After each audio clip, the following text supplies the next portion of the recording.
You know that feeling when your phone lights up, someone texts you after days of silence? It's like a little jolt of hope, right? For a split second your heart skips, and you wonder if maybe, just maybe, they've been thinking about you all along. For a second you think, wow, maybe they finally realized my worth. Maybe they miss me, the real me, and not just what I do for them. It's a comforting thought, and it's natural to want to believe it. But deep down you wonder, do they really miss me or just the benefits I bring? Let's get real. Are they reaching out because they genuinely care, or because they need something only you can provide? People get used to the way you show up for them, your kindness, your support, your time. It becomes a routine, almost an expectation, and sometimes they forget that you're a person with your own needs, not just a source of comfort or help. Sometimes, they don't miss you. They miss what you do for them. The way you listen, the way you make things easier, the way you always say yes. And that's not the same thing. Missing your presence is different from missing your usefulness. It's a hard truth, but it's important to recognize. Listen, your worth is not measured by how much you give, or how quickly you answer, or how often you say yes.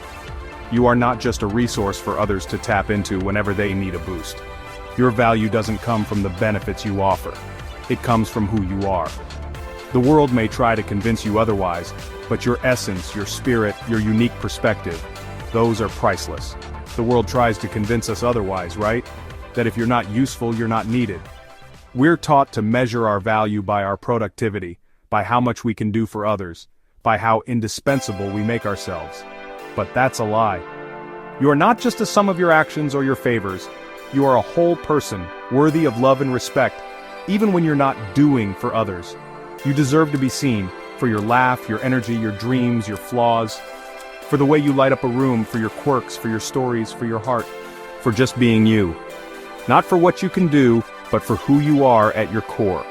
If someone only remembers you when they need something, that's a sign. It's a signal to pause and reflect on the nature of that relationship. Maybe it's time for an energy shift. Maybe it's time to pour some of that energy back into yourself, to nurture your own needs and dreams. I had to learn this the hard way. There were moments when I felt invisible unless I was helping. Moments when I wondered if anyone would notice if I stopped giving so much. There was a time when I'd bend over backwards for anyone. I thought that was the only way to be loved, to be needed, to be important. But eventually I realized, I wasn't being valued. I was being used. My kindness was being taken for granted, and my boundaries were invisible. It hurts, I know.